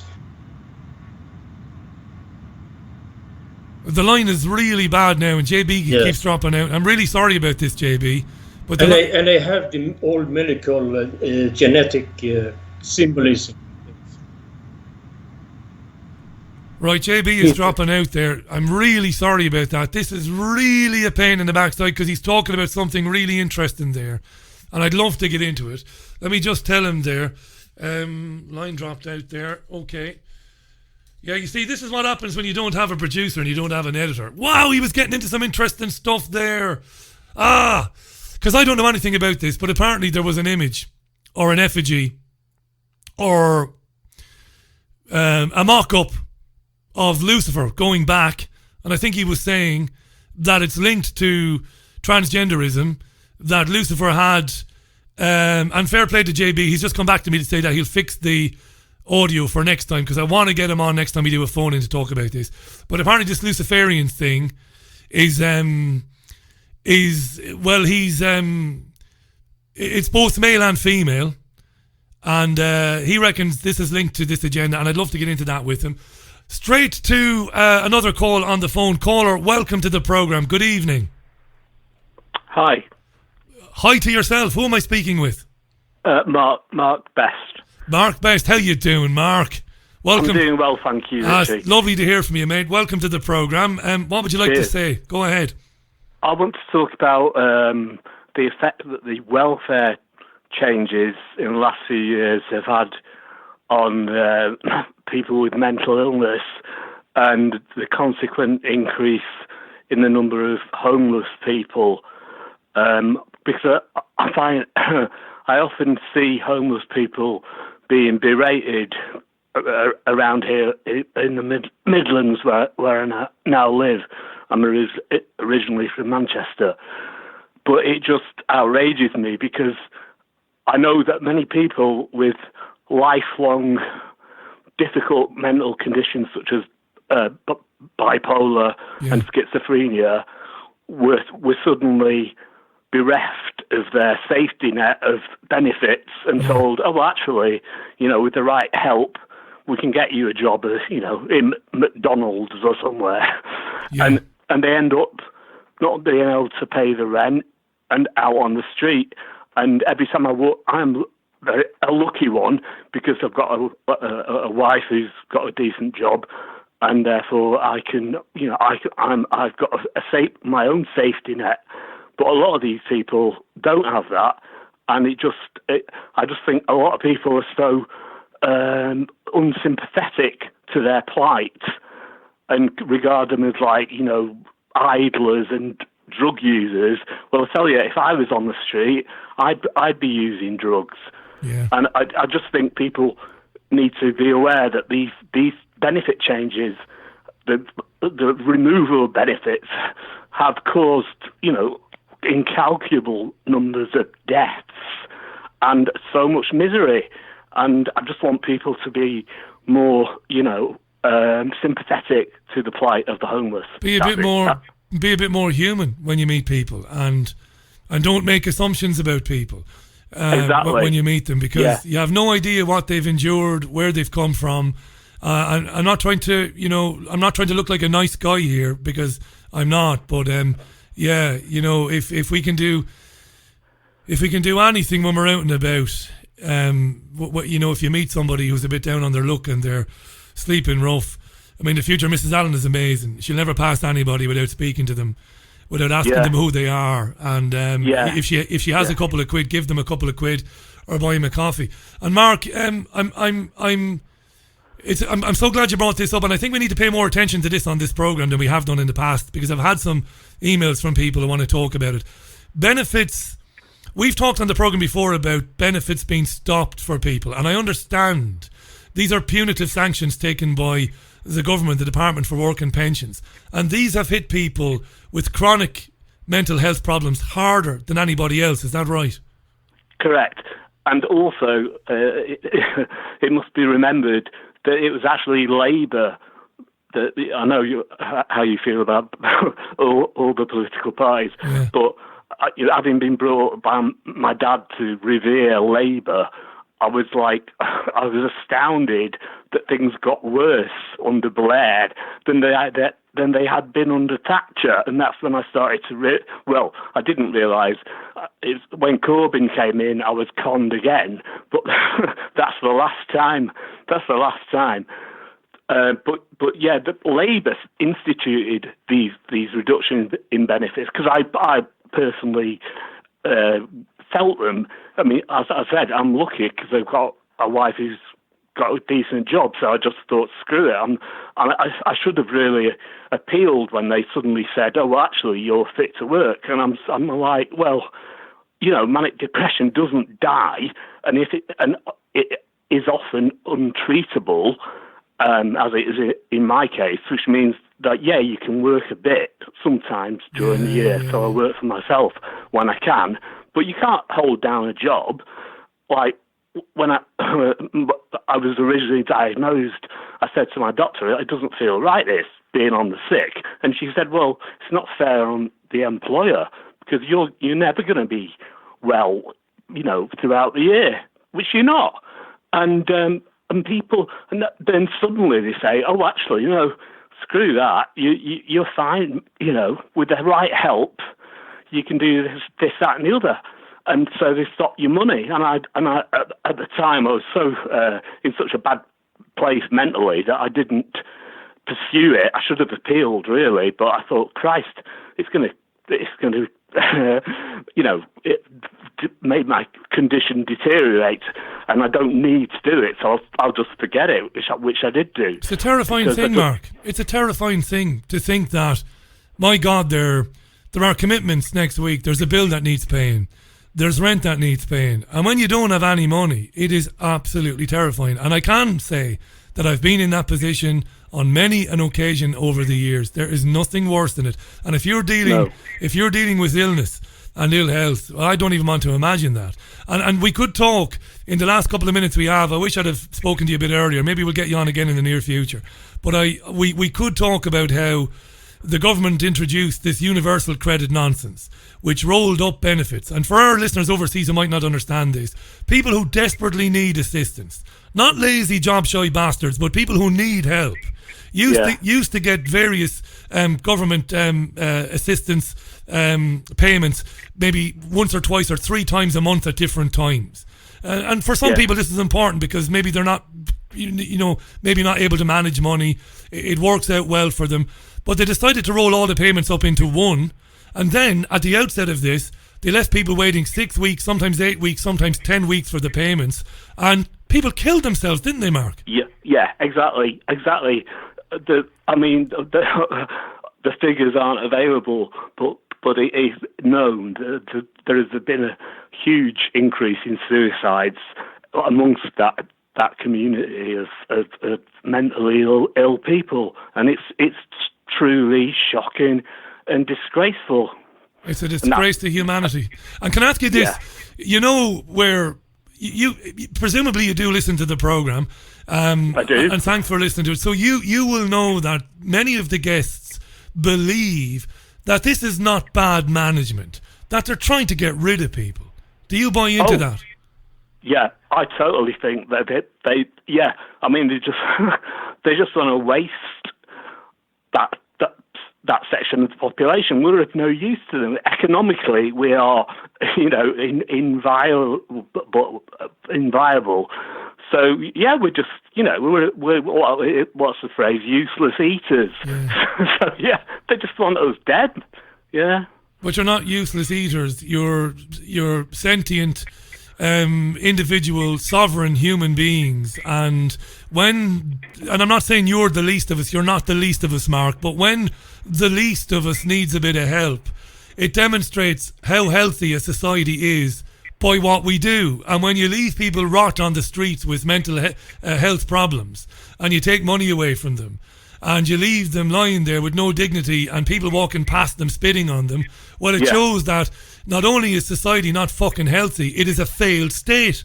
It's a failed state when you don't look after people. Totally, yeah, that's it. I'm glad that you've got good people around you, mate. I really am.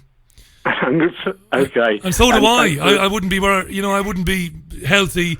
I wouldn't be in a good place if it wasn't for the people I have around me either. Mark, this is a big issue, mate. Stay in touch with me and let's get into this on the programme in the near future, right? Yeah, cheers. And thanks for coming on. Richie. No, you're welcome. Where are you calling from, by the way?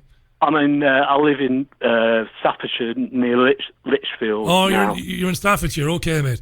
Well, thanks for calling in, Mark. That's a really important point you raised. And, I'm not patronising you. It's a hugely important issue. And I look forward to picking it up again in the future.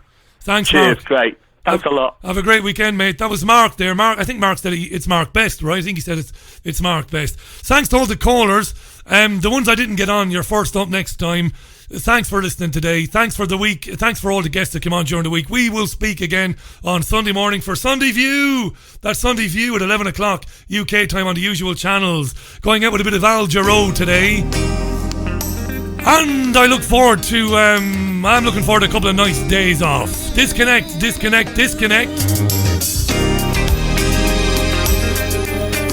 Speak real soon. Bye.